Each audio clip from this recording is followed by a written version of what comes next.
Ya, a ver, ya. Gracias, buenos días, señores. Gracias por su asistencia el día de hoy.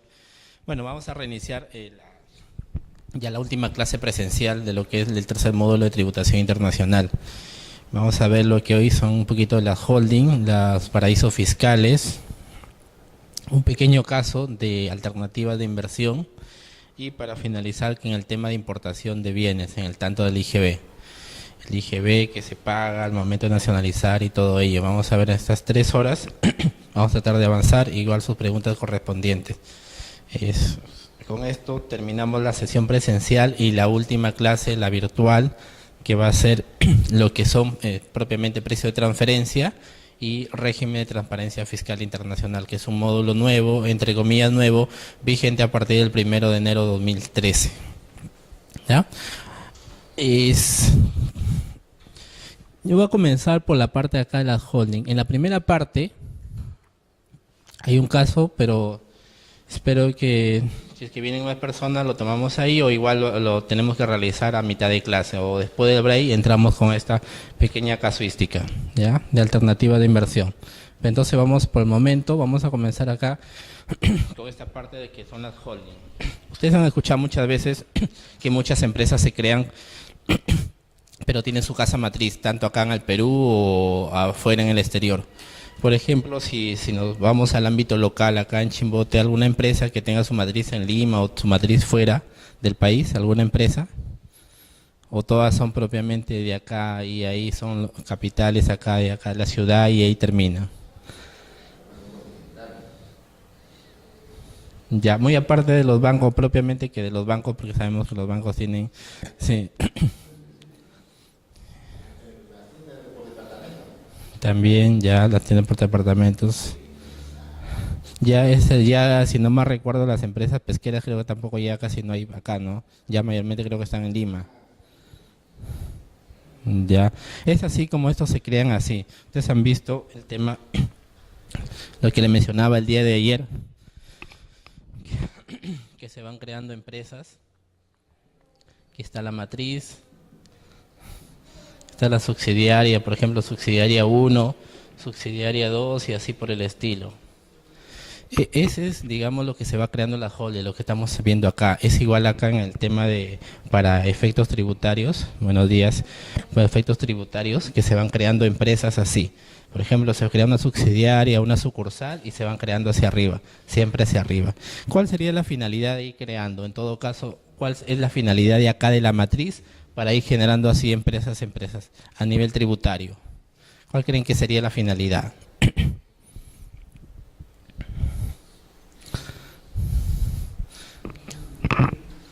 O ya a nivel general o económico, en todo caso comencemos por ahí, a nivel económico, ¿cuál serían creen que las ventajas o por qué el motivo de crear así? ¿Por qué no solamente crear una empresa acá y ahí se terminó, aglomerar todo, juntar todo y dejarlo acá? Y no ir creando, porque ojo, solamente yo hago acá porque se pueden ir generando así, así, e igual en otros países. Por ejemplo, esto puede estar en Estados Unidos, se va creando por ejemplo en Chile a la vez tiene otra subsidiaria acá en Perú, así por el estilo.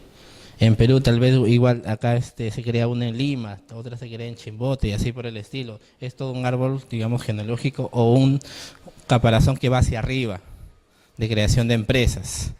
¿Por qué creen? ¿Por qué se da esto?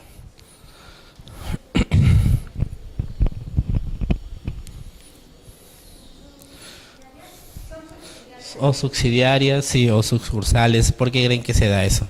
A nivel económico, lógicamente quieren aperturar mercados. ¿Por qué no solamente se quedan allá? Porque tienen, lógicamente, que reinvertir utilidades, van creando otro negocio, la línea, por ejemplo, las zapatillas, o sea, no solamente se crea en Taiwán, Estados Unidos, crean otra empresa acá en Perú que la distribuya, otra empresa en Chile tal vez que la distribuya, y así van ampliando el negocio, van expandiendo el negocio a nivel económico.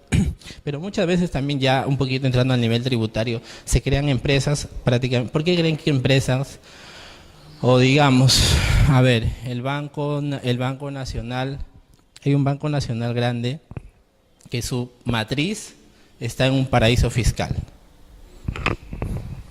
Su matriz, la gran matriz, está en un paraíso fiscal. Pregunta, ¿eso está prohibido legalmente acá en el Perú?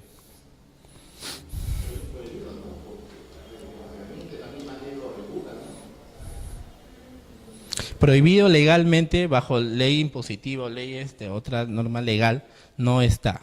Como tal, no está. Porque por eso, como le digo, porque muchas empresas se crean en paraísos fiscales. Se crean, lo más cercano siempre, lo que van a escuchar siempre es en Panamá porque es el país más cercano y más fácil que tenemos acá en el país. Pero hay, digamos, otros paraísos fiscales como Islas Bermudas, Hong Kong, que también es conocido. Son países en los cuales se crean empresas y digamos ahí van a alojar allá las empresas. Hay un banco nacional que su matriz, yo también me quedé sorprendido, está en un paraíso fiscal. Y eso, digamos, no era algo escandaloso, algo novedoso. Entonces, digamos, ¿por qué cree que van, por ejemplo, creando? ¿Por qué lo pueden crear esta empresa en Panamá? Una subsidiaria a la vez, y a la vez esta subsidiaria que tenga acá en Perú. ¿Por qué creen? Y acá, por ejemplo, tenga otro en Chile, por ejemplo.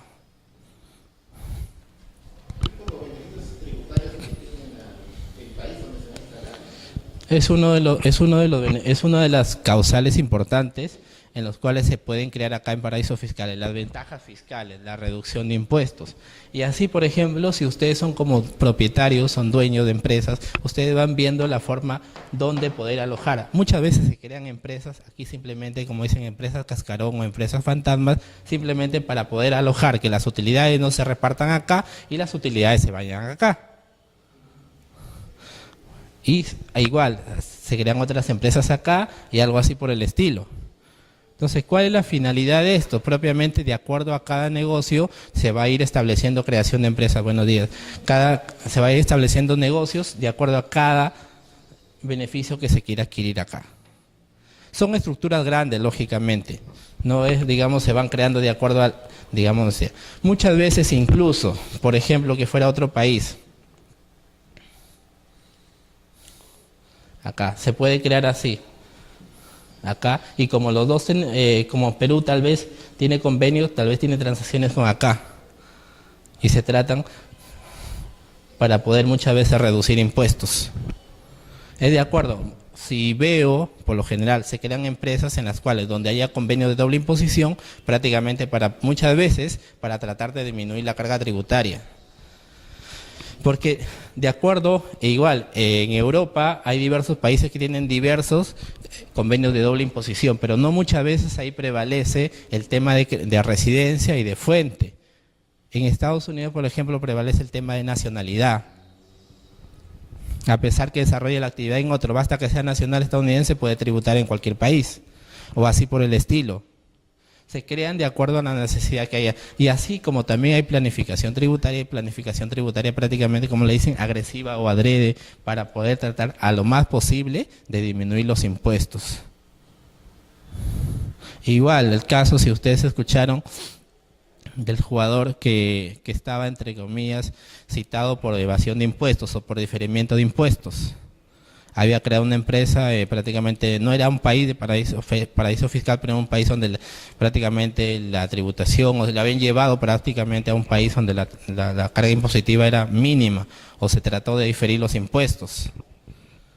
Transferencia de jugadores, lo que nos gusta el fútbol, transferencia de jugadores que prácticamente se crean artificios para tratar de disminuir la carga tributaria. Y grandes, en España pasó. Eso es igual acá en empresas también, por eso muchas veces se crean el tema de defraudación tributaria. Claro, la planificación lógicamente tiene dentro de sus parámetros normales, está correcta, pero muchas veces ya se va más allá. Se trata de aprovechar esto y ya diferir o llevar la tributaria lo más posible. Es igual el tema de defraudación tributaria. El tema hace poco que expresidente de un organismo nacional lo han condenado a prisión por tema de defraudación tributaria, el tema de las facturas falsas.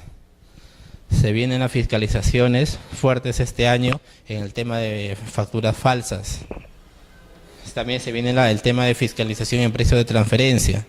Si antes no era mucho, digamos, no tan sonado, la administración tributaria cuenta con un equipo que prácticamente va a fiscalizar precios de transferencia. Y el tema está que va a fiscalizar por lo general en empresas grandes. Las empresas focos son las empresas mineras, las constructoras, que ahí sí bastantes transferencias, hay bastante vinculación económica, el tema de los consorcios también es fuerte ahí, entonces ahí va a ser el foco de fiscalización en precio de transferencia también. Pero igual, volviendo al caso acá, van a haber, digamos, diversos parámetros donde se puedan crear empresas adrede para poder tratar de llevar allá las utilidades y tal vez en ese país no tributa o no tributa en el año 1, tal vez tributa en el año 3 y diversos casos que se pueden dar. Entonces igual, por eso se van creando acá de esta forma, acá filiales, e incluso se pueden crear sucursales tal vez, y que tal vez esa sucursal hace transacciones con un país en el cual se tiene CDI. Y muchas veces puede que por aplicación de esto tal vez no tribute ni acá ni acá. Hay convenios, otros convenios en países de la Unión Europea en los cuales se da esto. Por eso acá, digamos, porque muchas empresas acá que hay en nuestro país, su matriz está afuera, pero a la vez esa matriz tiene otra matriz que está en otro país, y así se va yendo, y a la final la matriz grande está en Estados Unidos, Alemania, etcétera, etcétera. O muchas empresas, vienen el tema que compran acá, todos los días o todos los meses escuchamos, la empresa X compró a la empresa Y.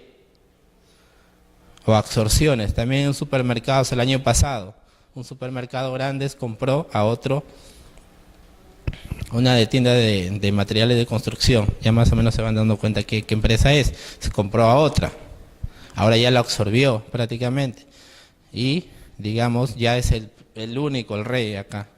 Igual acá tienen sus tiendas, no voy a decir el nombre, pero igual así van creando empresas, donde reportan afuera. Las mayores inversiones que creo que tenemos en el Perú, si no me equivoco, una de las principales es Chile. Las tiendas por departamentos, el tema de las tiendas de materiales de construcción, todas sus matrices están afuera, en Chile. Y si analizamos igual muchas veces en Chile tampoco no es la matriz, ahí tiene otra matriz, en España, en Estados Unidos, y así por el estilo se van creando así estructuras económicas. Muchas veces estructuras económicas con el ámbito de expansión de negocio, pero tiene que tener un respaldo tributario. El tema de la norma 16, ¿qué se había dicho en la norma 16? Si la transacción tiene esencia económica, si la transacción es verdadera, es real, o sea, se hace con el fin de mantener o ampliar el negocio, eso es normal, pero si la operación se ha hecho adrede simplemente para tratar de disminuir o diferir los impuestos, ¿qué nos van a hacer ahí? ¿Qué va a pasar con esa operación? Van a fiscalizar, pero puede quedar, si esa operación no tributó, tal vez va a tributar.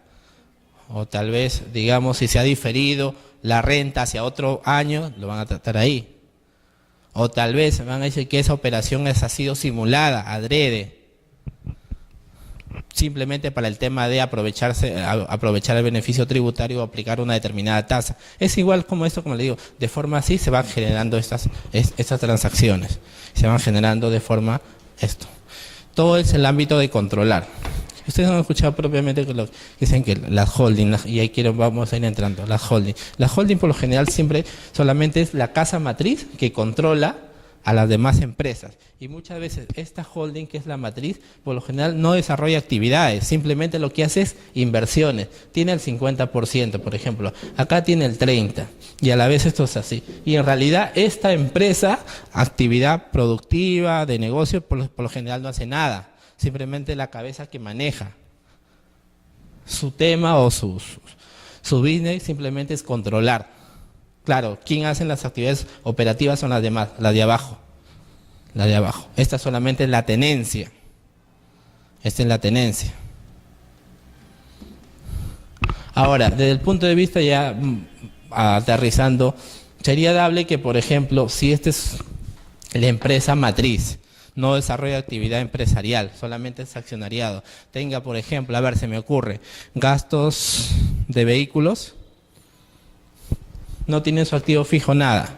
¿Puede pasar gasto de vehículos, combustibles? Lógicamente que no. Otro tema, o el tema, a ver, tiene accionariado acá, o tiene inversiones acá, compra otra empresa, recibe un financiamiento, recibe un financiamiento, ya adelantándome un poquito, recibe un préstamo de 1.000.000 de soles, por ejemplo, algo así, y aloja los intereses acá. Sería dable que si esta empresa matriz simplemente aquí recibe un financiamiento para comprar otra empresa, que pase los intereses acá, que la empresa matriz reciba un financiamiento y que pase los intereses arriba. Mucho garabato ya. Sería dable que reciba un financiamiento y que aloje los intereses acá. Ojo, y esto muchas veces es lo que hace la administración tributaria, verifica. Es para adquirir una empresa. ¿Sería dable? Acá. 1.000.000 de soles. Intereses, 200.000 soles, por ejemplo. 200.000 soles. ¿Sería dable que pase los intereses acá? Si ustedes son auditores, ¿pasarían este gasto acá o no? Porque en principio tendrían que preguntarse ustedes, ¿cuál ha sido el destino del dinero? ¿En qué se ha utilizado? ¿Para qué ha servido? Y eso es lo que primero tendrían que preguntarse. Porque recuerden que parte de la premisa siempre, principio de causalidad. Este gasto es necesario, este gasto es indispensable para el giro del negocio. Si ustedes son la holding y tienen alojado ese gasto, contabilizado este gasto, ¿validarían ese gasto? Ustedes son auditores SUNAT. ¿Validarían ese gasto?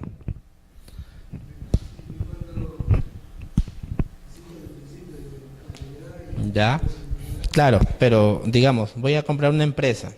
Digamos, si es la empresa, digamos, si yo tenía una sola empresa que vendía, por ejemplo, sillas, y esta empresa era su competencia, A y B, esa era su competencia. En todo caso, esta matriz quiso ser la única en el mercado, compró esta empresa, pero para comprar esta empresa se financió. Entonces, ahora, al comprar esta empresa prácticamente se pueden unir o en todo caso dejarlo ahí, pero ya controla ambos, es decir, controla el mercado. La pregunta es, ¿los intereses alojados ahí serían dables? Yo creo que sí, porque lo está utilizando en la adquisición de una empresa que es para producir más renta. En principio, cuando antes se estipulaba que esto, digamos, si en realidad no servía para generar renta acá, se podía desvirtuar y que el gasto sería reparable. Pero vamos más allá. ¿Cuál es la finalidad de esto? ¿Qué voy a tener con la adquisición de esto? No ampliar mi negocio, y voy a ampliar mi negocio, voy a tener más utilidades. Al tener más utilidades, no voy a también, lógicamente, pagar más renta. Sí habría causalidad. Hay informe más adelante, lo vamos a ver con el tema de los intereses, que sí es causal, siempre y cuando se acredite que en realidad va a generar más beneficios y está relacionado con el giro del negocio y va a pagar mayor renta. Porque en principio esto se estaba desconociendo. Y eso pasa en fiscalizaciones. Hace mucho, digamos, bastante enfoque en esto. Incluso la Administración Tributaria ha señalado que en el tema de los intereses se tiene que acreditar. ¿Por qué se financian ustedes si ustedes tienen flujo de caja positivo? Es decir, si en caja tienen 100.000 soles, con la cual ustedes pueden jugar para capital de trabajo, maquinaria, etcétera, etcétera, y reciben un financiamiento. La Administración Tributaria en un caso cuestionó por qué motivo se financiaba si teniendo caja. La pregunta ¿es válida esa posición? La Administración Tributaria nos puede, en todo caso, delinear o parametrizar que no me deba financiar, a pesar que hay caja en sí.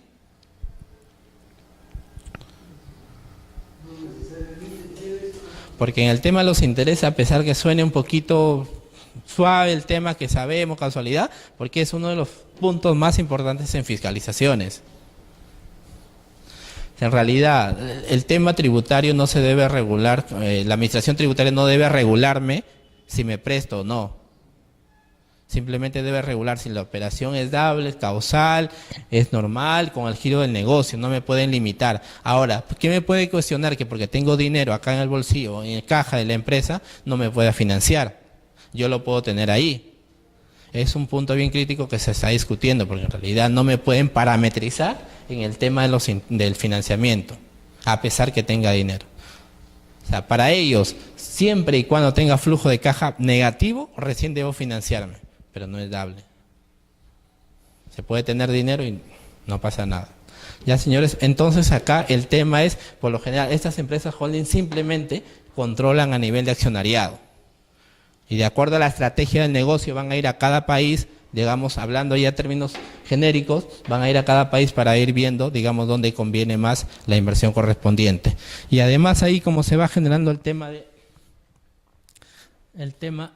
de holding, vamos a ver.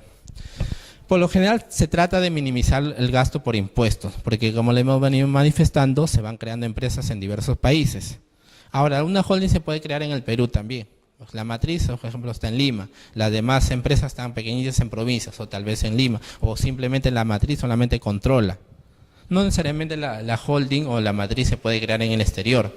Si hablando en términos Perú, hay varias empresas que tienen en Lima la matriz y varias empresitas tal vez en Lima o en todo caso en provincias. Y no hay problema, pero ya se van, digamos, esquematizando.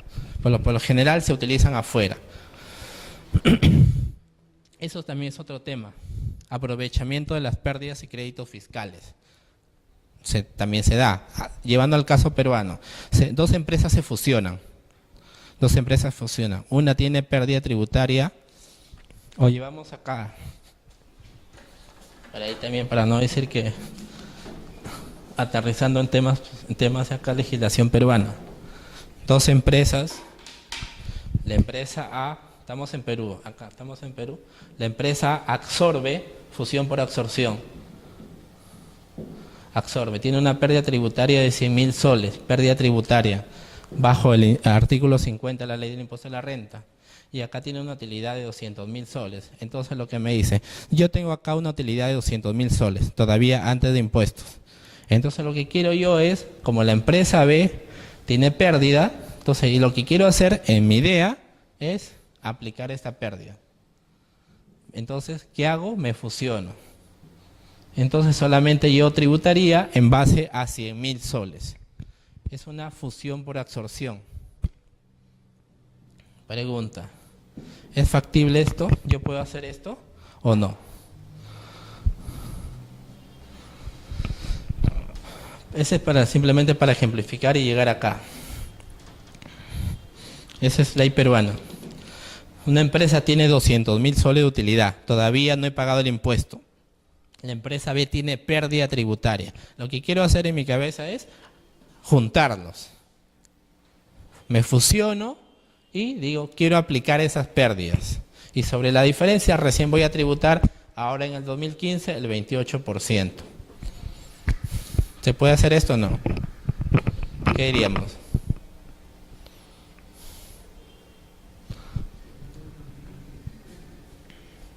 Creo que también una parte vieron en la primera sección lo que es planeamiento tributario, las formas. ¿Algo vieron? Ese era el primer módulo. Tema de fusiones, por ahí aplicar, de planeamientos. O bueno, independientemente de ello, ¿se puede o no se puede? ¿Qué diríamos ahí?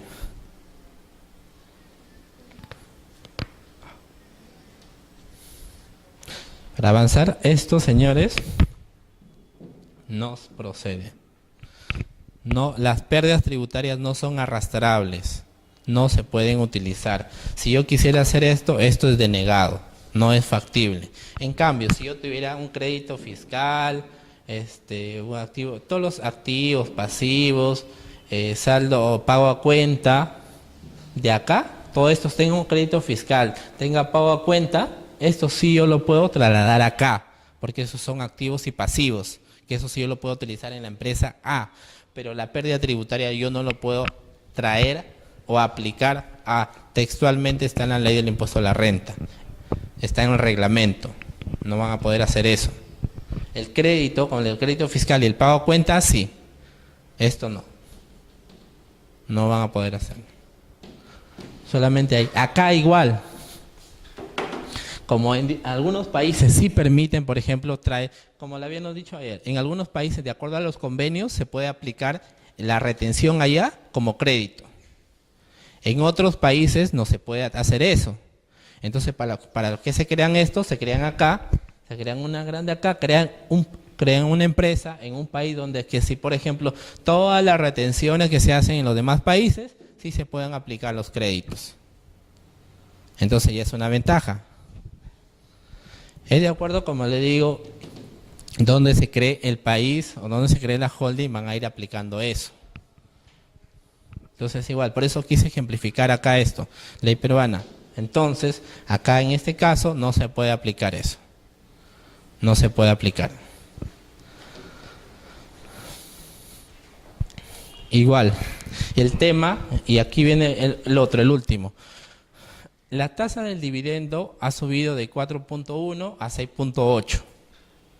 ¿Por qué creen que ha subido la tasa al 4? ¿Por qué me han reducido acá?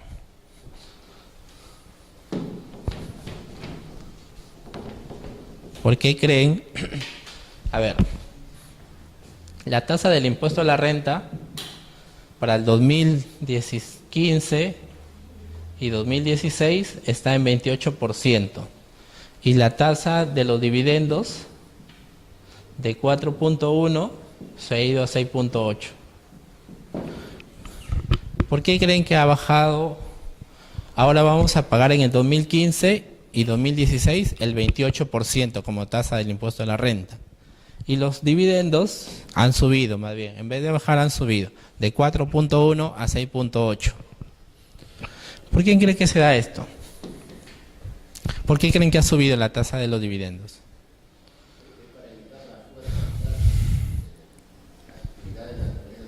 Es un tema económico que se trata de evadir o evitar prácticamente esto.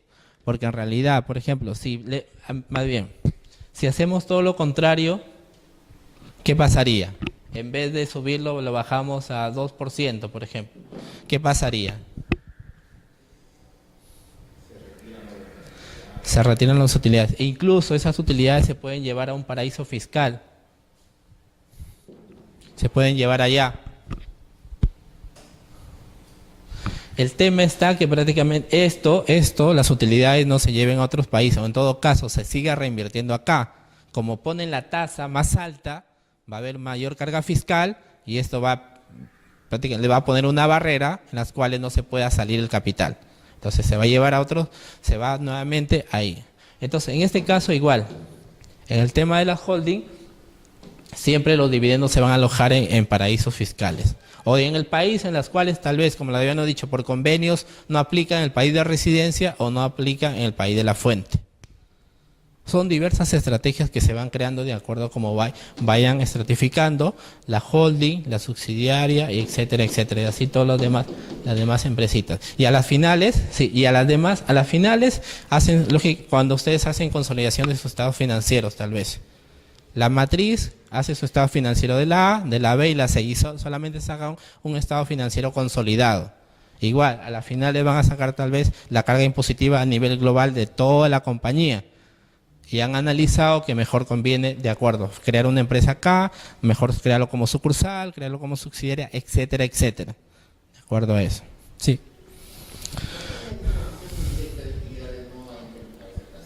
El tema del 4.1 de gastos reparables. El gasto reparable que no tiene sustento, que no hay comprobante de pago, como eso.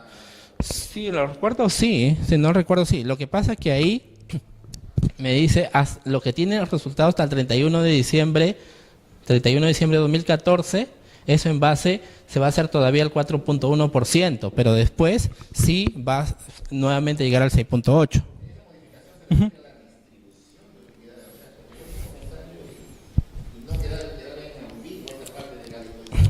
Porque sí, hay el primer párrafo de la norma me habla directamente del 6.8. El segundo párrafo me habla incluso del artículo 24A, que el 24A es la distribución indirecta disposición indirecta de renta, que es el gasto reparable. Y ahí sí me dice hasta el 31 de diciembre de 2014 que hasta los resultados todavía aplica el 4.1%. Supone que esto va a llegar a nivelarse acá, al 6.8%. Incluso, si gusta, lo podemos de ahí corroborar para poder darle mayor alcance.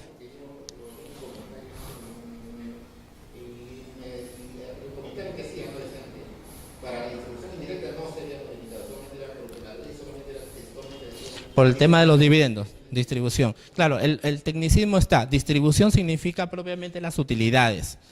El tema del 4.1 como gastos reparables es disposición indirecta, que hace una ficción jurídica que supuestamente se le está entregando los dividendos al accionista, pero a través del tema de los gastos reparables que no tienen sustento y todo lo demás. Esto lo revisamos más a detalle, no hay problema. Entonces, esto es la finalidad de esto, acá el tema de las holdings. Ahora, textualmente en la ley peruana no existe ninguna regulación en la cual me diga que las holdings se van a tratar como tal. Simplemente eso queda ahí en el aire. Por eso acá pongo, en el Perú no existen disposiciones específicas que promuevan la constitución o establecimientos de sociedades holding. No me pone un parámetro, no me pone una regulación específica, eso no está textualmente como tal. Y ahora vayamos al tema, lo que ya venimos comentando, el tema de los paraísos fiscales. Uno de los aspectos favorables, por ejemplo, es el tema de comercio normal. Comer transacciones con otros países, con paraísos, con Hong Kong. Hong Kong, por ejemplo, es uno de los países que mayor transacciones tiene, que digamos su economía está en auge, pero el tema está acá. E incluso algunos han llegado acá a decir ingeniería tributaria. ¿Por qué ingeniería tributaria? ¿Por qué el término? Porque se las ingenian tal vez para reducir las cargas impositivas, tratan de hacer esquemas tributarios en las cuales la carga tributaria sea mínima, o en todo caso cero. Utilización de sujetos constituidos domiciliados en países de baja o nula imposición. En la ley peruana, en el reglamento, están detallados textualmente todos los países que son considerados de países de baja o nula imposición. Pero también hay otros que pueden catalogarlo como tal. Por ejemplo, Suiza no está como tal. Suiza está en una lista que tal vez para la OCDE, que es la Organización de la Cooperación y Desarrollo Económico, que puede estar como paraísos fiscales. ¿Por qué creen que, digamos, en Suiza están los mayores bancos del mundo? O en todo caso, el capital se va allá.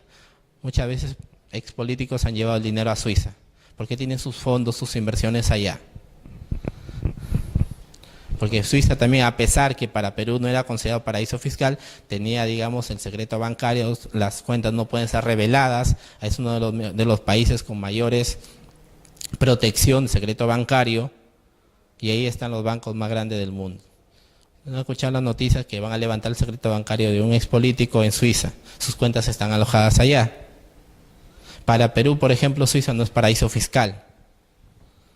Textualmente, si revisamos el reglamento, hay 24 o 22 países que están como tal. Panamá sí fue cantado. Hong Kong, Islas Bermudas, Santa Bárbara, Belice, y es toda una lista. El efecto está acá. La menor disminución carga tributaria. La menor carga tributaria. Incluso se crean allá, se crean en esos países ficciones. Es una empresa, pero en realidad esa empresa no hace nada. Bueno, quiero ir por acá, pero antes de ello, hay baja o nula imposición, secreto bancario. Si ustedes tienen una cuenta allá, o en algún momento podrían tener una cuenta, es la protección del secreto bancario. ¿Qué quiere decir secreto bancario? ¿Qué nos podría sonar como secreto bancario? No va a ser, en principio no va a ser revelado fácilmente, salvo tal vez a veces que una acción judicial de país a país se levante el secreto bancario, van a solicitarlo todavía por la vía judicial. Constitución de empresas con formalidades mínimas. Hasta lo que tengo entendido por conocimiento, en Panamá simplemente se paga una cuota anual para la constitución de empresas. Si yo quiero formar una empresa ya, solamente se paga una cuota anual. $1,000, si no más recuerdo. Tuvimos el caso de una persona natural que se había creado una empresa allá y tenía un inmueble acá en Perú y lo estaba vendiendo acá en Perú, y como su empresa redituaba los ingresos allá, prácticamente acá no tributaba. Era todo un artificio. La SUNAT lo había detectado y le estaba notificando que esa venta acá en el Perú sí tenía que tributar. Pero el tema estaba que el impuesto iba a salir fuerte. La persona quiso diferir los impuestos, llegó en un momento a la consultoría a un trabajo, después se trató, no sé cómo quedó, la verdad. pero le cuento la pequeña historia. Nos comunicó directamente con su agente y él decía que prácticamente la SUNAT, mientras le pague lo que tenga que pagarle, no va a molestar. Por ella me enteré, pues la cuota simplemente es una cuota anual de empresa. Son formalidades mínimas de constitución de empresas, no hay mucha, digamos, como acá en Perú, tengo que crearlo societariamente y después irme a SUNAT y todo ello, todos los requisitos, eso prácticamente no hay en Panamá. Porque por eso es, digamos, que es lo más fácil llevar o constituir empresas allá. Es un tema que todo lo vemos acá en los diarios que salen en las políticas.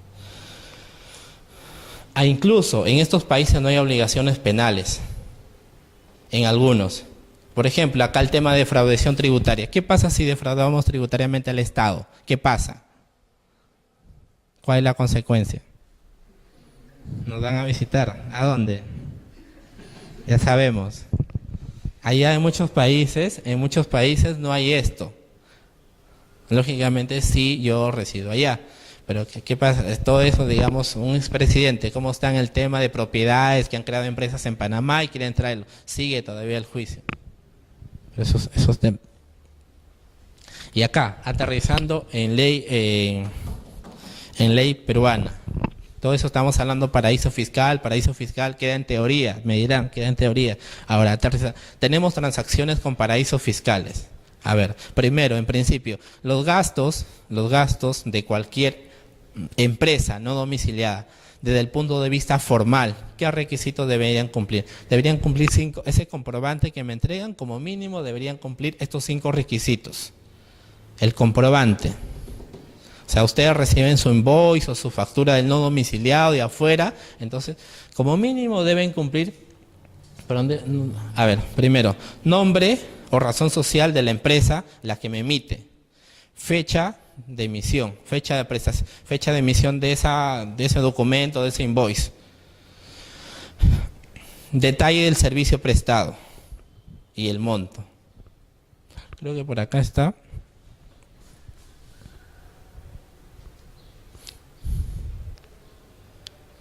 No le he colocado, pero en sí son 5 requisitos desde el punto de vista formal que debe cumplir ese documento. Desde el punto de vista formal, muy aparte de acreditar la causalidad correspondiente. Le digo, nombre o razón social de la empresa, la que presta el servicio allá. Fecha, detalle del servicio y monto. Son 4 requisitos mínimos, obligatoriamente. Muy aparte, causalidad, fehaciencia, todo ello. Ahora viene la pregunta. Textualmente la ley del impuesto a la renta me dice: los gastos con paraísos fiscales son gastos no deducibles. La pregunta es: ¿todos? Tengo un financiamiento, me presta una empresa de Panamá, me presta un financiamiento por dinero por $1 millón. Yo le voy a pagar intereses. Pregunta: ¿ese interés que yo pago a esa empresa de allá va a ser deducible o no? ¿Qué diríamos?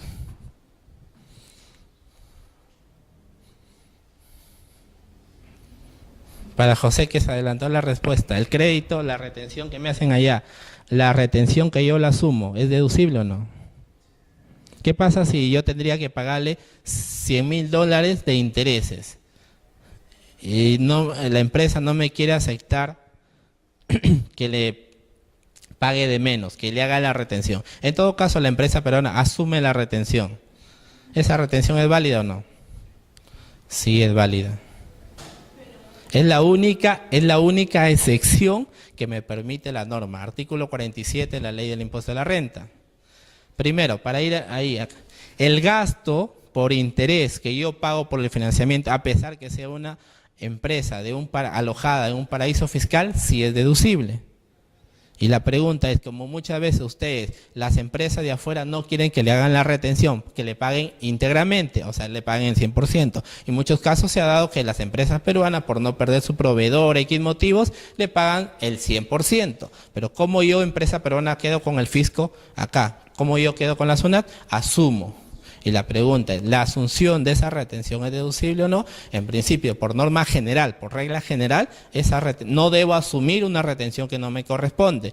La única excepción que me permite la ley del impuesto a la renta es la retención por los intereses. Si yo asumo esa retención por intereses, esa retención sí es válida, sí lo permite la norma. Cualquier retención que no sea por intereses, que yo la asuma, yo empresa peruana la asuma, eso es gasto reparable. Pueden ver la base legal, artículo 47 de la ley del impuesto a la renta. Para que no digan que estoy inventando, que soy el creador de tal, no, porque eso ya está hace tiempo, A ver, así como lo decía el tema de los intereses, hay estos gastos o estas operaciones sí son deducibles, a pesar que se den con paraísos fiscales.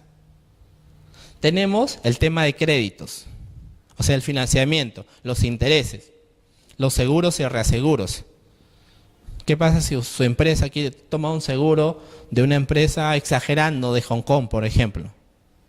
Ese seguro que yo pago a esa empresa de ese paraíso fiscal sí va a ser deducible. Estos tipos de operaciones son las únicas excepciones que me permite la norma que sí serán deducibles. O sea, por norma general, todo gasto con paraíso fiscal es reparable. Siempre hay un pero, y son estas excepciones. Créditos, seguros, cesión en uso de naves y aeronaves, transporte, derecho de pase por el canal de Panamá. Si yo tengo estas transacciones, sí son deducibles. Cualquiera que no sean estos va a ser gastos reparables. Ahora, muchas veces igual, tengo otro caso, importaciones, el tema de las importaciones. Importo mercadería de, creo que Santa Bárbara, o bueno, un país. Igual, seguimos con Panamá, que es lo más cercano. Importo mercadería. ¿Eso es dable? No. Esa mercadería que yo costeo, ¿es deducible o no? Cuando yo hablo del inciso M, artículo 44, es todo esto. Ahí está, literal M, artículo 44 de la ley de renta. Todos los gastos con paraísos fiscales son no deducibles, salvo estos. Cuando yo hablo de importación de mercadería, ¿es costo o gasto? Costo. ¿Y yo estaría acá? No, no estaría acá. Entonces, la importación lógica. ¿Y por qué me desconocerían eso como costo? Si en realidad yo estoy comprando y eso no lo voy a vender o tal vez lo voy a transformar, voy a obtener utilidades, voy a tener ingresos y a las finales sobre eso no voy a tributar, tendría sentido ilógico que me desconozcan esto. O ustedes podrían decir, si me desconoces el costo, entonces desconóceme también el ingreso. Y entonces yo no tributaría sobre el ingreso, no tributaría. No estaría en un sentido lógico. O igual, el tema que siempre se crea en discusión, el tema, digamos, de lavado de activos. Muchos se dicen que, por ejemplo, tienen dinero, pero ese dinero lo obtienen tal vez del narcotráfico incluso, o viene de actividades ilícitas. O sea, utilizan ese dinero para constituir empresas y sobre eso generar ingresos, lógicamente, como dicen, lavado, entre comillas, de dinero. Entonces, pregunta, si ese dinero viene de una actividad ilícita, en principio, si me dicen, te voy a condenar por esto, sobre ese dinero que yo he creado una empresa, ¿debería tributar o no? No es un tema nuevo, es un tema siempre discutible, que siempre está ahí. Si el dinero ilícito viene de una actividad que no debería ser dable, entonces yo podría decir, tampoco debería tributar. ¿Por qué la administración tributaria sí me dice, tributa, o sea, todos sus ingresos tributa? Yo tributo el impuesto a la renta, o el IGB, según corresponda. Pero si viene de una actividad ilícita,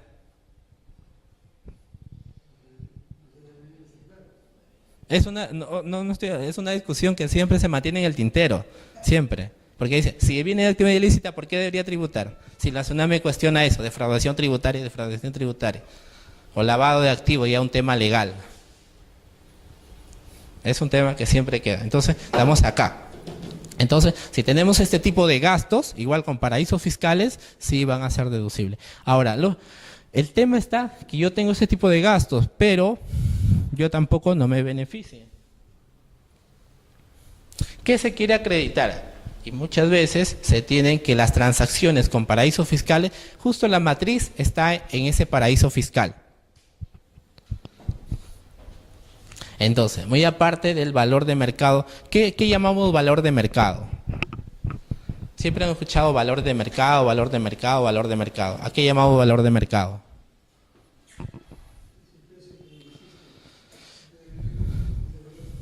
Ya a nivel de costeos, ya ok, el valor de mercado podría decir punto de equilibrio. Es cualquier transacción que yo voy y digamos con usted, yo soy comprador, ustedes son vendedores, usted me va a ofertar 100 soles, yo digo 80, 90 y así estamos en el ajuste, diría afloje. No es una transacción normal, yo no tengo ningún vínculo económico con ustedes. Ustedes su producto lo venden a 100, yo lo quiero comprar a 90. Puede que ustedes me acepten, tal vez ajustamos el precio y llegamos a 95, tal vez. O tal vez pueda subir, tal vez todo lo contrario. Si ustedes son vinculados económicamente conmigo, tal vez, en realidad el dueño, yo soy empresa A, ustedes son empresa B, pero en realidad los dos, yo con ustedes, pertenecemos al mismo dueño, al mismo accionista. No puede haber que haya algún beneficio que ustedes en vez, si ustedes lo venden al público a 100, por ser vinculado, me lo puedan vender a 80, a 60 o a 70 tal vez. Eso muchas veces se hace en empresas vinculadas económicamente. Entonces ahí viene el tema. Si ustedes lo vendían a 100 a cualquier persona que no era, a cualquier empresa que no era vinculada económicamente, me lo venden a mí a 80 o a 70, no estarían ustedes, desde el punto de vista de vendedores, disminuyendo la base imponible para calcular el impuesto a la renta. Sí, porque sus ventas van a disminuir, la base imponible va a quedar menos, va a quedar reducida. Sobre eso van a calcular un impuesto a la renta menor. Pero el tema viene para mí, si yo recibo con menos, ¿mi base imponible no estaría aumentando? Por ejemplo, solamente para ahí, de ahí porque hay un tema de ajuste de precio de transferencia. Digamos, ustedes me lo venden, está en 100, ya, está en 100. Ustedes me lo venden en 70. 70, digamos que su costo de ustedes es 50, sobre eso tributo, el 30%, así nomás pequeño. Entonces, yo tengo venta de 200, por ejemplo, mi costo de ventas es 70. Esta es la venta que para mí es mi costo. Entonces yo sobre eso, sobre tributo sobre 130. Ok. El valor de venta para A es el costo para B. ¿Qué preguntas? Si yo acá lo hubiera vendido a 100. A 100. Hubiera jalado el mismo valor. Acá también hubiera aumentado y acá hubiera disminuido. En términos así genéricos, generales, no pagaría, no sería lo mismo. Sería lo mismo en empresas nacionales. ¿Qué pasa si es una nacional y una del exterior? Ahí cambia el escenario. ¿Qué pasa si la otra hubiera tenido pérdidas tributarias? Ahí vamos a hacer un poquito para el tema de ajuste de precio de transferencia, que eso muchas veces hay que ver, valor de mercado. Y solamente para recalcar, en el tema de la acreditación. Cuando son vinculados económicamente, por lo general, si somos vinculados, a veces no hay contratos, a veces no hay proformas, no hay órdenes de servicio, no hay nada. Como son vinculados económicamente, es normal, porque somos el mismo dueño, la misma persona nos controla. Viene la administración tributaria acá, no encuentra nada, simplemente encuentra la factura, e incluso ni encuentra la factura. ¿Cómo podemos acreditar esa operación? Son vinculados económicamente, esa operación es simulada. Nos desconocen, tal vez alguno, el gasto acá. Recuerden que todo gasto, costo, a partir del 2013 tiene que tener comprobante de pago. Antes solamente se estipulaba para el tema de gastos. ¿Qué podría yo, contribuyente, si me la creía vivo, el costo yo podría estipularlo con algún documento que no era comprobante de pago? ¿Era dable? Sí era dable, porque no me lo restringía textualmente. Legalmente no me ponía que tenía que tener comprobante de pago. Pero como ustedes fiscalizadores, ¿cómo creían eso? Por el tema de probanza, de fehaciencia, yo sí se los podía desconocer. Pero legalmente yo no podía decir que tienes que tener comprobante de pago. A partir del 2013, todo gasto, costo, comprobante de pago.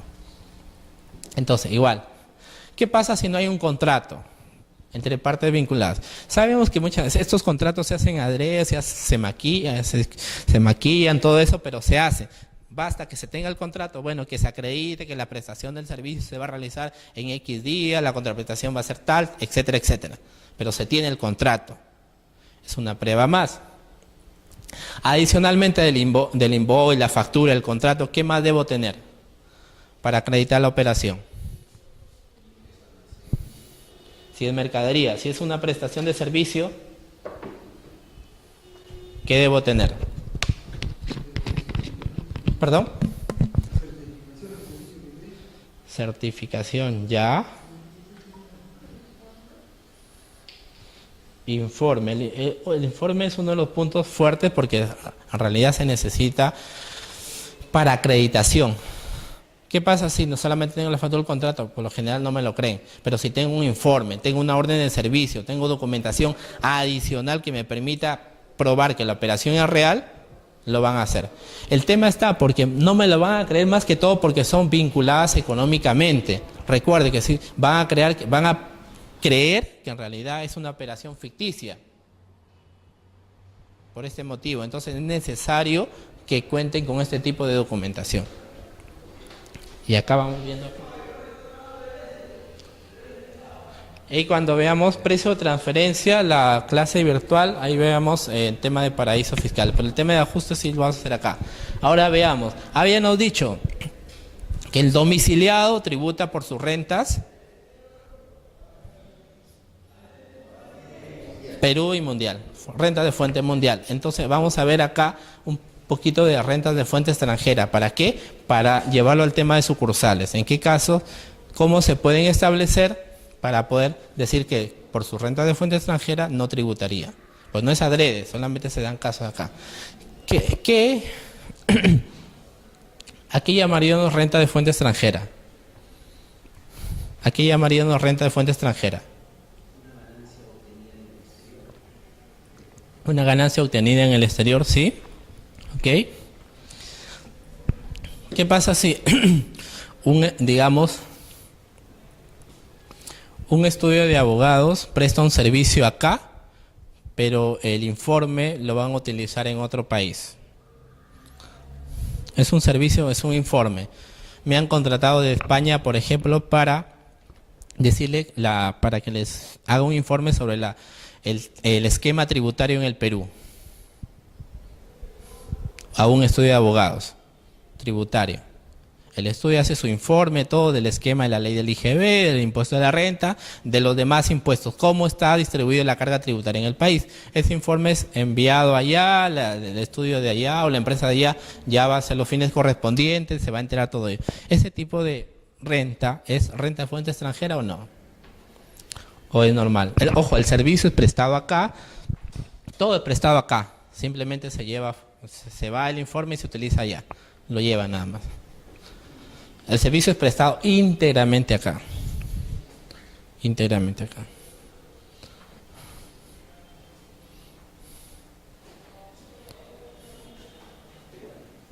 Ah, ya. A ver. Yo dije Breya.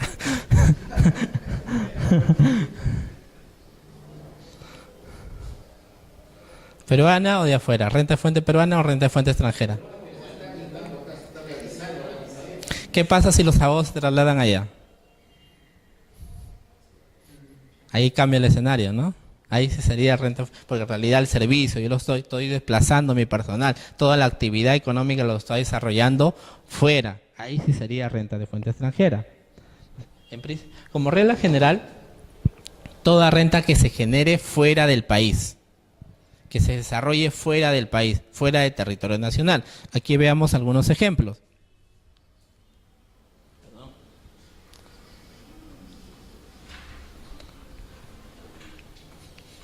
A ver.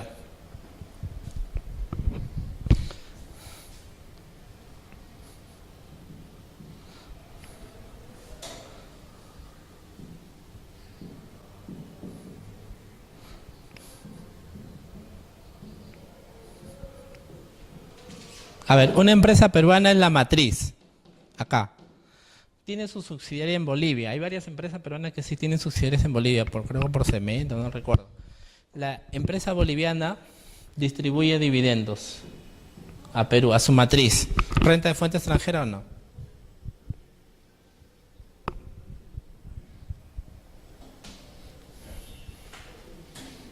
Él lo está viendo arriba, sí. Porque en sí la renta, ¿de dónde proviene la fuente, el ingreso, la renta? Es de afuera. ¿Quién recibe la renta? Perú. El dividendo sí es una renta de fuente extranjera. Recuerden cuando vimos ayer el tema de convenio, quién grababa, quién no grababa, el tema de los dividendos. Eso. En el tema, a ver, solamente para el tema de la CAN, a ver si recuerdan lo de ayer. ¿Quién graba? El dividendo viene de Bolivia a Perú. Ojo, estamos en la CAN. ¿Quién graba? ¿Perú o Bolivia? Si recuerdan lo de ayer. ¿Por qué? ¿Por qué Bolivia y por qué Perú? No, todavía no estoy dando respuesta.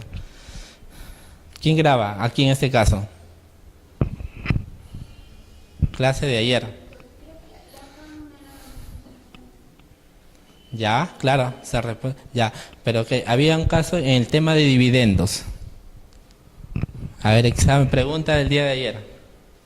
Si tienen sus hojas, si me han escuchado. Y ayer estaban desarrollando, ustedes se fueron ya sabiendo casi, ya decían, está fácil, está fácil. Ahí vamos a ver si recuerdan.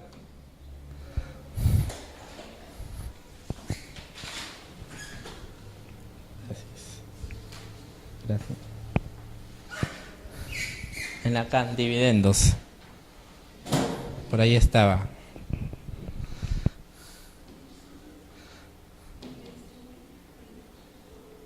¿Quién distribuye? ¿Quién distribuye los dividendos? Ya, ¿y quién grabaría? Bolivia graba porque las distribuye. Ya se acordaron. Aquí quien graba en la CAN es la empresa o el país quien distribuye.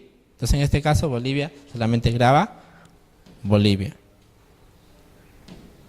Igual.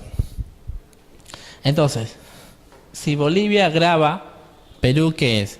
¿Cómo lo recibe esa renta? Aquí graba Bolivia, ¿qué habíamos dicho? Para Perú, ¿cómo es considerado? Ya, un ingreso, ¿grabado o no grabado? Una renta exonerada. Es considerada renta exonerada. Recuerden lo que hicimos ayer, el artículo 3 de la CAN decía que las rentas cuando se graben en el otro país, el país que reciba lo va a considerar como renta exonerada. Exonerada. Entonces Perú no debería grabar. ¿Qué más? La renta por asesoría técnica brindada. Cualquier servicio que se preste fuera del territorio nacional es renta de fuente extranjera. Asesoría financiera igual, porque son casos peculiares. A ver, la renta producida por el arrendamiento de un departamento ubicado en otro país. Lógicamente, si yo tengo un departamento en Argentina, vamos a figurar que yo tengo un departamento. La renta que perciba por el alquiler, lógicamente renta de fuente extranjera. Igual, la enajenación o la venta de marca, de patente, de todo ubicadas en otro país, renta de fuente extranjera. Pero ¿a dónde quiero llegar con esto?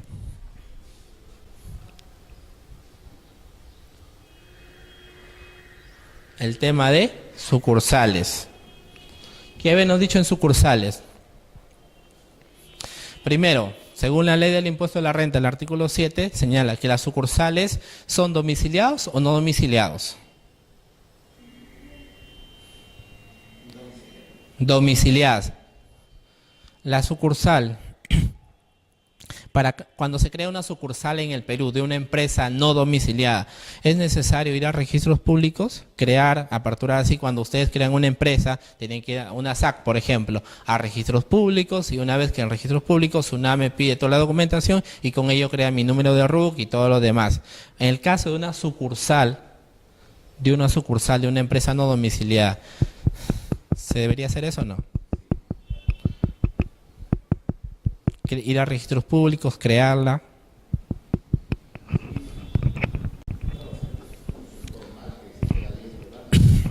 Sucursal de no domiciliada, no. Solamente para efectos tributarios.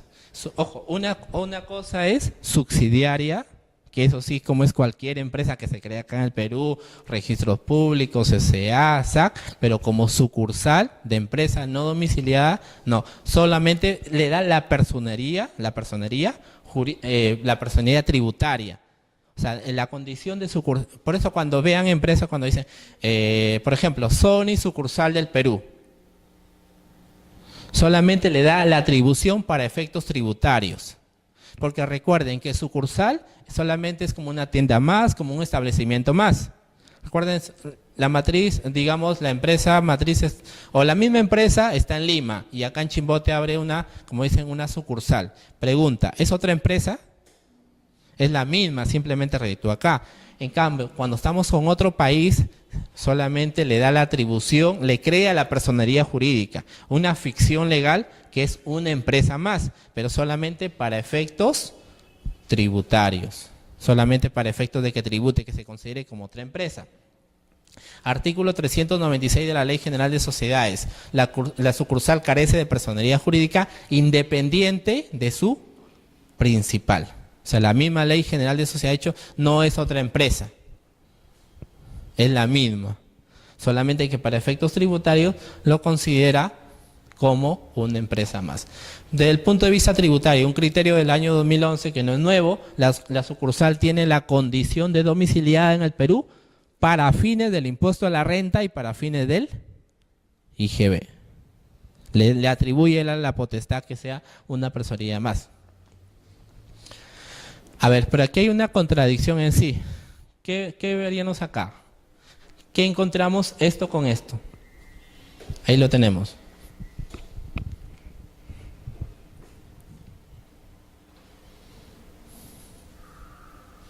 ¿Qué contradicción encuentran ahí? Un informe del 2001, informe del 2011. ¿En qué contradicción o qué atingencia podríamos encontrar ahí?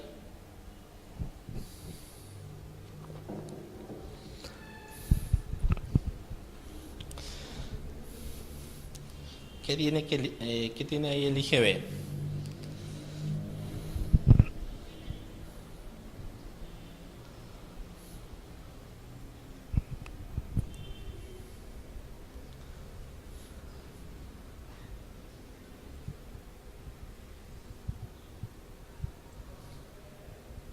Pregunta, si la sucursal es la misma persona o la misma empresa que la matriz, no habría, digamos,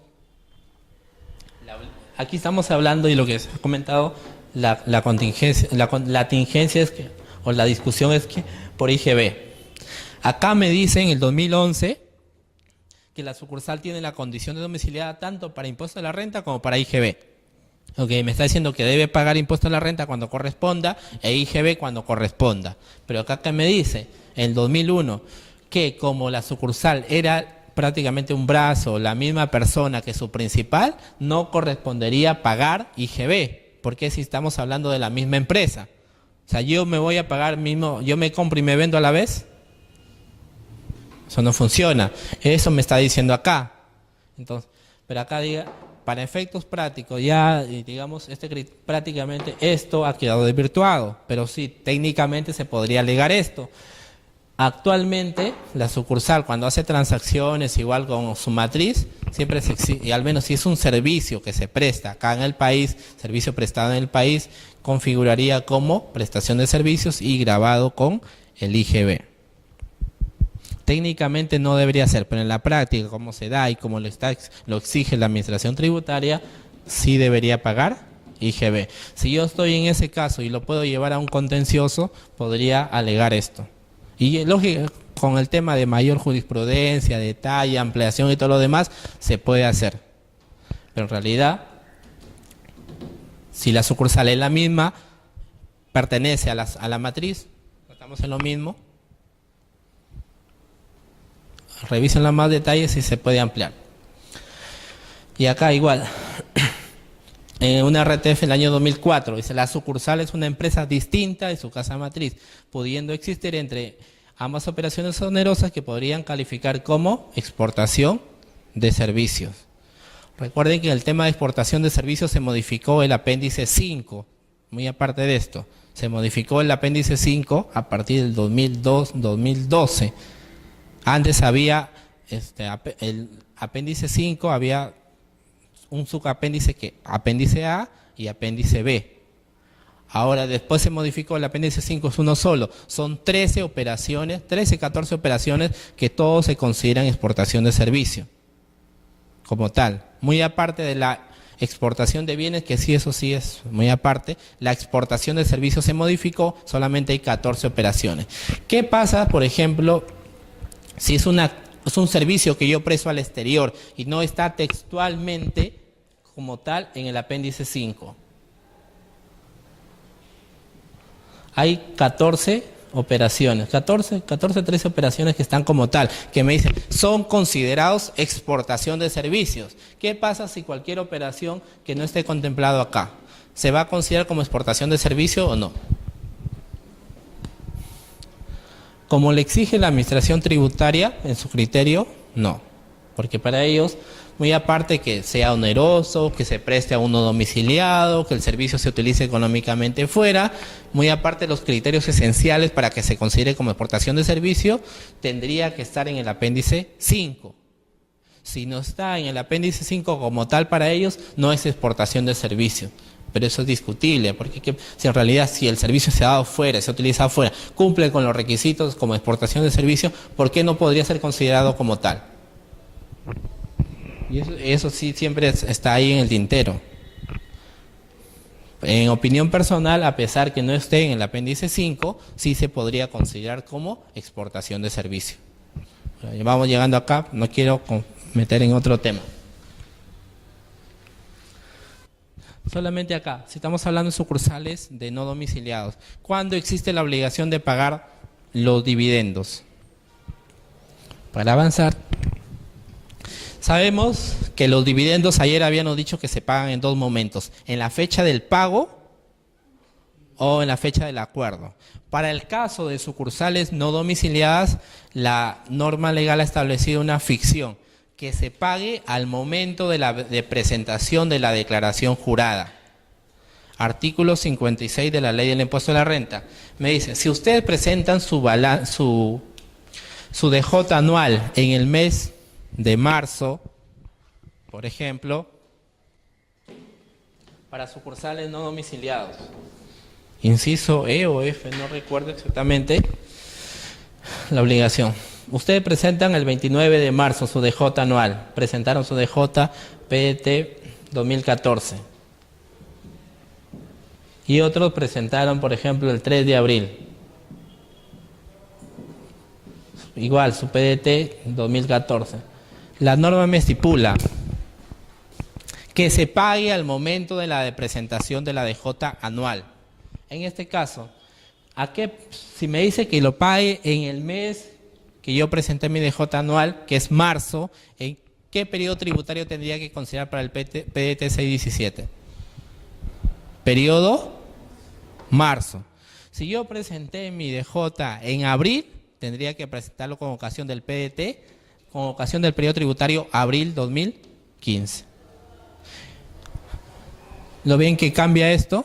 Repito, en el momento del pago o en la fecha del acuerdo. Pero en el caso de sucursales no domiciliados es distinto. Me dice, paga en la fecha que estás presentando tu DJ anual. El año pasado, el anteaño pasado, la SUNAT comenzó a notificar a todas las sucursales que no habían hecho el pago en este momento. Se habían presentado su DJ y no habían hecho su presentación. Pero ustedes me podrán decir, si en sí, para hacer el pago o la retención de los dividendos, ¿no tendría que haber pago? ¿Qué pasa si en realidad yo presenté mi DJ, pero todavía no he distribuido, todavía no he pagado los dividendos? ¿Por qué me exigirían esto? ¿Por qué me podrían exigir esto? Esto es igual, es una ficción. Y recuerden ayer lo que dijimos. En la fecha del acuerdo, yo acuerdo el día de hoy, mayo, pero recién lo pago en septiembre. ¿Cuándo nace la obligación de retener? Septiembre. O sea, técnicamente para que haga una retención es en el momento del pago, pero la norma establece una ficción. Me dice, también para ti te considero que es en la fecha del acuerdo, una ficción más. Pero yo podría decir, ¿estoy haciendo pago? No estoy haciendo pago. Es una ficción que se crea. O igual, en el artículo 76 para la retención de no domiciliados, efectúen la retención en el momento del pago. Pero también había una más. ¿Cuál era? En la fecha de contabilización. Pregunta, ¿en la fecha de contabilización estoy haciendo algún pago? No. También es una ficción. Acá también se ha creado esto. Para sucursales no domiciliados, se estipula que en el momento que se presente la DJ anual, que se haga la distribución, se está haciendo la distribución correspondiente. Entonces también se crea otra ficción. ¿Ya? Entonces, para el caso acá, tendría que presentar mi PDT 617 en el mes de marzo y acá tendría que presentar mi PDT 617 en el mes de abril. O le digo, la SUNAT estuvo notificando eso. Primero, ¿qué pasa si no presento nada acá? Una multa por no presentar el PDT 617. Y lo otro, que es cuestionable, me podrían poner no retener. Pero pregunta, no retener, en realidad yo estoy distribuyendo, todavía no estoy distribuyendo, pero es una ficción que se hace. ¿Ya? Eso fue una notificación masiva de la Administración Tributaria del año anterior. ¿Cuáles son las ventajas de constituir una sucursal acá, en el país? Porque no van a gravar por sus rentas de fuente extranjera. No van a gravar por su renta de fuente extranjera. ¿Qué pasa si la sucursal comienza a prestar dinero a otros países? Presta dinero a otros países y otros países me van a pagar, una empresa en otro país me va a pagar los intereses.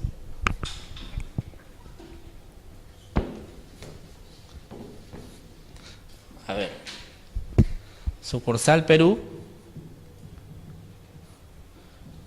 y matriz Estados Unidos, por ejemplo. La sucursal presta $100.000, por ejemplo, siempre términos redondos, y me van a pagar $10.000 de intereses. El interés. Primero, el interés, ¿es una renta de fuente extranjera o no?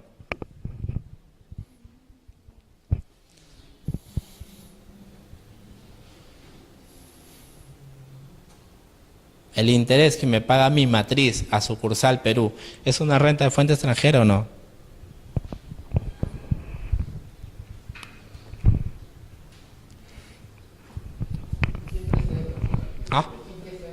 La sucursal Perú presta dinero a su matriz que está localizada en Estados Unidos. Su matriz le devuelve los intereses, le paga por el rendimiento, $10.000. La pregunta es, el interés que se percibe, ¿es renta de fuente extranjera o no? Para Perú, para la sucursal peruana, ¿es renta de fuente extranjera o no? Sí, es renta de fuente extranjera. Si esta es la sucursal y me dice que solamente pague por sus rentas de fuente peruana, ¿esto tributaría o no? No tributaría.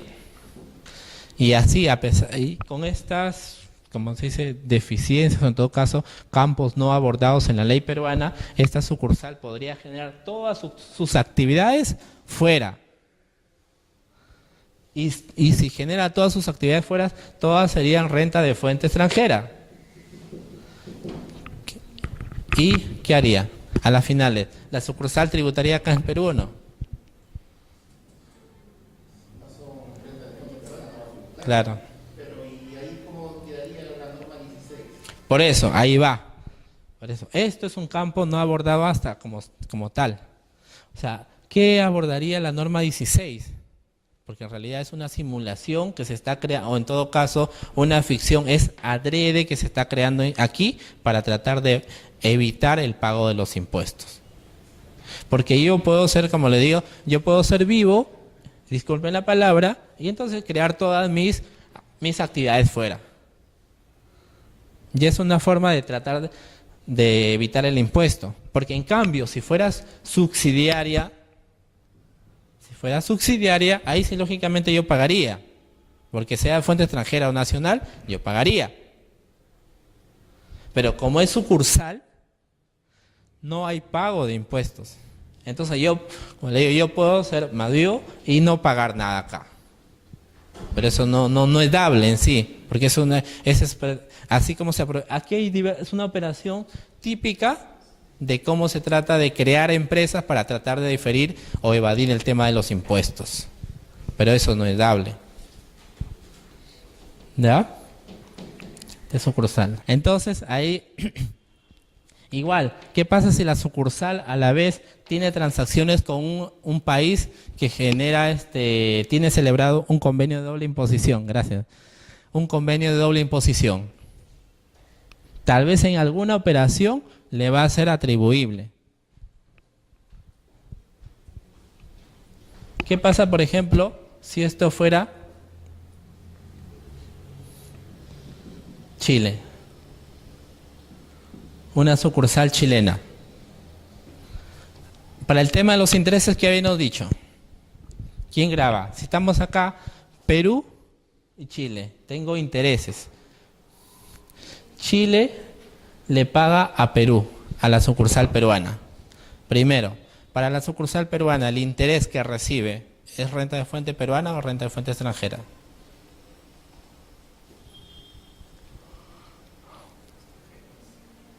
Igual, el mismo caso, renta de fuente extranjera. Porque el dinero que paga a Chile, o sea, Perú le presta a Chile. Primero, renta de fuente extranjera. Ahí. Entonces, ya no aplicaría. Si no es renta de fuente extranjera, ¿para qué? Acá hay sucursal, Perú, ya no pagaría impuesto. Si es renta de fuente extranjera. Si fuera subsidiaria, ahí tendría que ver primero el convenio.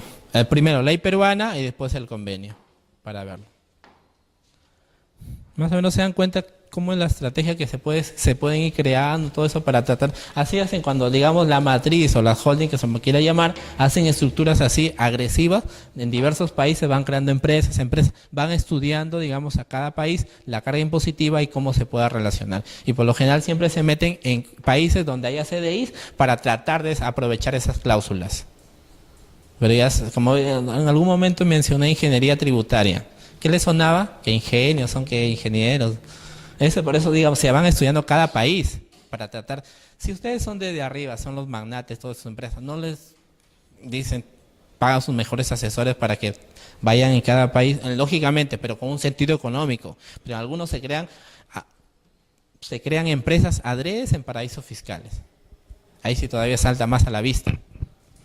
Pero hay otras, no se crean en paraísos fiscales, se crean en cualquier país, pero muchas veces para tratar de aprovechar los CDIs. Es una estrategia un poquito avanzada, ¿sí? Pero hay diversos casos. ¿Ya? Igual, sí. Por ejemplo, esto se aplica por un tema de CDI, de convenios para evitar la doble.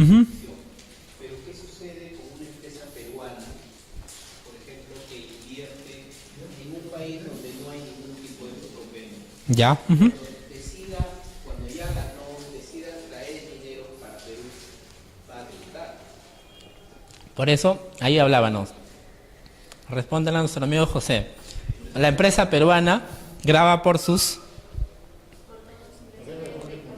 rentas de fuente mundial. O sea, la renta, el ingreso que genere fuera en Estados Unidos, en Brasil, en cualquier país X, de todas maneras va a tributar acá en Perú. Claro, pero sin embargo eso desincentiva a que de repente el dinero de afuera lo pueda traer. Porque si comparamos, por ejemplo, Chile o Colombia, ellos no graban el impuesto cuando venga de afuera. Es ahí donde se pueden neutralizar a través del tema de un crédito indirecto. Si allá yo tributo, me van a hacer una retención. Entonces, esa retención yo lo pudiera utilizar como crédito acá. Pero digamos, ¿qué pasa si excede la tasa media del 10%? Ese crédito que me hacen, esa retención que me hacen afuera, no lo voy a poder utilizar íntegramente. Entonces, ahí a las finales no me va a convenir. Por eso es que muchas veces se establecen los convenios de doble imposición, para tratar de evitar esto, un doble gravamen. O en otros países hay incluso que la renta que viene de afuera no lo considero como tal. O hay un término, como dicen, el tax sparring, que por ejemplo, y lo tiene un país asiático, en la cual, por ejemplo, solamente, es un poquito solamente, pero para que sean, eso es para el tema de cómo atraer inversiones. Por ejemplo, era un país, no recuerdo el nombre, Hong Kong, un país, no recuerdo, del Asia, y digamos, un país de Europa X. Entonces, acá me hacían una retención, por ejemplo, del 10%, pero el país acá lo consideraba como un 20%. Como un 20%. O sea, me aumentaba, o sea, si a mí me hacían la retención del 10%, este país lo consideraba prácticamente el doble. Si ustedes eran esta empresa y me dicen, sí, en realidad allá me hacen una retención de 10, pero ese país me dice que yo te voy a aumentar y te voy a considerar el doble como crédito, ¿no aumentaría la inversión? ¿No atraería el capitales? ¿No atraerías? Hay esta forma que en algunos países se da esto. Y esos países del Asia, como ustedes han visto, cómo han crecido. Y una de las formas es esto. Esto no es nuevo tampoco, no es que estoy inventando nada, no es nuevo. Pero es una forma de diversos países cómo atraer la inversión. Eso es a través de un doble crédito. Otros países, ¿por qué el Perú ya ahora se está recién? Bueno, en realidad el Perú es uno de los países con menos CDIs. Pero si usted ve en Chile, Brasil, Argentina, tienen diversos CDIs para tratar de atraer capitales. ¿Qué pasa si no tienen CDI? Voy a tener que pagar acá y en su país de origen, tal vez. No dicen, mejor me voy a otro país, porque muchas veces se van a Chile. La minería, las empresas mineras, quitan sus inversiones, se van a otro país. Porque allá tal vez la carga impositiva es menos, más otros factores económicos, sociales, etcétera, etcétera. Ese es el tema. Por eso cada país ya hace su estrategia de cómo, digamos, sus impuestos. ¿Ya? Igual.